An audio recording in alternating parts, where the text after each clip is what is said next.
اللهم استرنا ولا تفضحنا، اللهم اكرمنا ولا تهنا، اللهم عافنا ولا تبتلينا، اللهم إنا نعوذ بك من مكر الشيطان وغلبة النفوس.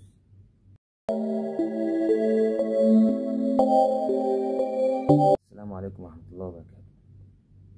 12 نوع من المسلمين لن يدخلوا الجنة.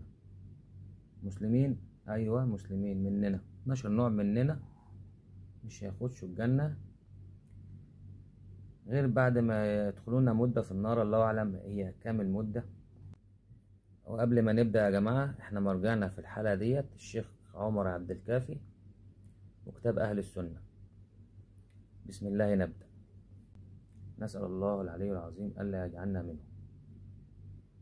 مين هم؟ رقم 1، الذي يشرك بالله رغم أنه مسلم، اللي هم المرتدين يا جماعة، اللي كان بيحاربهم أبو بكر الصديق، اللي هم كانوا بيشهدوا أن لا إله إلا الله وأن محمد رسول الله ويصلون الصلوات ويجاهدون في سبيل الله ويتصدقون، لكنهم أشركوا مع الله مالا أو منصب أو نفاق أو أي شيء مادي آخر. هؤلاء لا يدخلون الجنة. رقم 2، القاتل العمد. القاتل العمد يأتي يوم القيامة وعلى جبهته آيس من رحمة الله تعالى، وجزاؤه جهنم خالد فيها. القاتل العمد يا جماعة لا يدخل الجنة. رقم 3، الديوث. الديوث تعريفه هو الذي يعرف القبح على أهله ويسكت عليه، وما أكثرهم في هذا الزمن. الديوث يا جماعة لا يدخل الجنة. نسأل ربنا أن تسير الرجولة في عروق أبنائنا. الديوث ده بيبقى شايف الغلط على أهله ويسكت عليه، ده اسمه الديوث، ده لا يدخل الجنة. رقم 4، الرجلة من النساء. مين هم الرجلة من النساء؟ اللي هي المرأة المسترجلة أو المترجلة من النساء، اللي هم يا جماعة صوتهم عالي، اللي هم عاملين راسهم براس الرجل. دايما تلاقيهم أنا زيك، أنت، مفيش اللي هم بيعملوش فرق بينهم وبين الرجال، دول لا يدخلون الجنة. رقم 5، البخيل. البخيل ده يا جماعة مصيبته سودة، ان هو التحليل النفسي ان هو يعتبر مشرك بالله، لانه يشكك في الرازق سبحانه وتعالى، ودايما عنده خوف من بكرة. عنده الجنيه ده من المهد الى اللحد، ودايما عنده وسواس، فهو الغني الفقير وعبارة عن عقد. لذلك تلاقي أولاده بيكرهوه. لما جه الحسن البصري أمير المؤمنين، لما جه يسأله معاوية بن أبي سفيان، لما جه يسأل الحسن البصري عن الأولاد، فقال له: أولادنا هم عماد قلوبنا وفلذات أجبادنا، فهم أجبادنا تمشي على الأرض، إن هبت الرياح على أحد استعصت عيناي عن الغمض. ثم قال: إن طلبوا فأعطهم. بيقول لأمير المؤمنين معاوية بن أبي سفيان هذا الكلام، وإلا ملوا حياتك وتمنوا وفاتك. فعلا يا جماعة الأولاد اللي هم أولاد البخيل بيتمنوا وفاته، بيبقوا عاوزينه يروح في 60 داهية، هو ماسك عليهم. وهنا يأتي شجرة البخل. لو احنا اعتبرناها كشجرة، شجرة البخل تثمر 82 خلق سيء، أخلاق تبقى كلها سيئة. يبقى دايما طماع، أناني، يحب نفسه ولا يشارك اجتماعيا، ويكره الناس ولا يحب أحد، وعنده المسألة مسألة مادي. بخيل مش مادي فقط، البخيل مادي ومعنوي، بتلاقيه دايما ليس عنده عاطفة، ليس عنده إحساس بالآخر، اللي هو بيحسش بحد. تلاقيه نرجسي، أهم حاجة نفسه، نفسه فقط لا غير، مش شايف حواليه. بصوا يا جماعة، البخيل من الآخر، البخيل من أهل النار. وهناك البخل بالجينات، خلي بالكم من الموضوع ده مهم جدا. ده نصيحة لأهلنا وأبهاتنا وعائلاتنا الكريمة، لأن هناك بخل بالجينات الوراثية.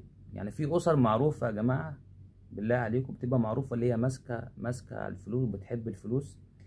إياكم إن بلغكم أحد من هذه الأسر التي تحب المال، إياكم أن تزوجوهم ابنتكم، لأنكم بذلك أنتوا كده بترموها في التهلكة، وبترموها في نار الدنيا.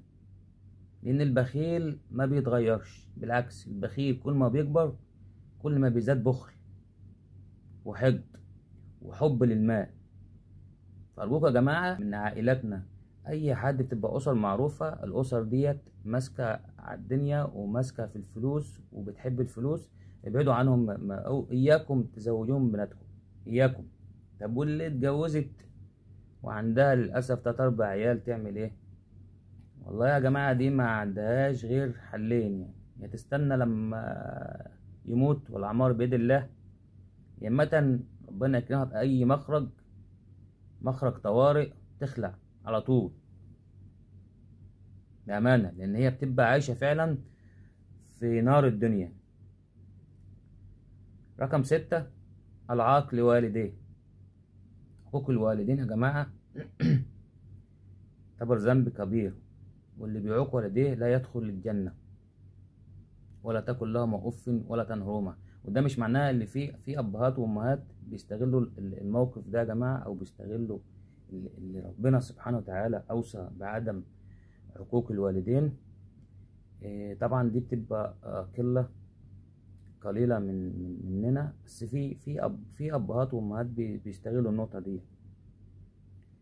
رقم 7، التي تطلب الطلاق من زوجها بلا سبب، يعني عايز الطلاق وخلاص من غير سبب، ديت لا تدخل الجنة. رقم 8، الراعي الغاش لرعيته. مين هو الراعي الغاش لرعيته؟ اللي هو بالمصطلح العام الغشيم اللي هو مسؤول، مثلا أب بس غشيم، بيأذي رعيته، بيأذي عياله، بيأذي زوجته. حاكم برضو غشيم. يعني هو من العنوان الراعي الغاشي لرعيته، اللي هو البني آدم اللي بيأذي رعيته. رقم 9، من لا يأمن جاره بوائقه. الذي لا يحرص على جاره ولا يغض البصر لجاره. ومن أكبر الكبائر يا جماعة مرتكب الفاحشة مع جاره، دي تعتبر من أكبر الكبائر. ربنا يحفظنا ويحفظكم يا رب. رقم 10، المنان بما أعطى.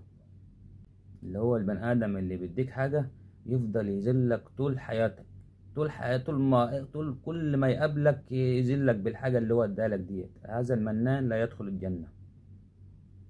رقم 11، الذين غيروا في السنة والمنهج والدين.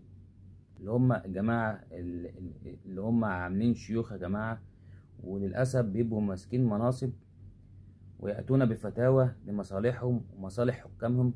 الناس ديت للأسف برضو زادوا في زماننا، والناس دي لا يدخلون الجنة. آخر حاجة معانا اللي هم أصحاب الهوى. أصحاب الهوى دول اللي هم برضو دايما بتلاقيهم تاركين للصلاة، اللي هو ماشي بهواه. تلاقي الذكر تقيل على لسانه، تلاقي الحمد تقيل على لسانه، تلاقي الصلاة تقيلة عليه، تلاقي كل حاجة كويسة تقيلة عليه. تلاقي يحب الحاجات الهلس، الأغاني، يحب يهلس كتير، ما يحبش العبادة، ما يحبش التسبيح، ما يحبش يعبد ربنا.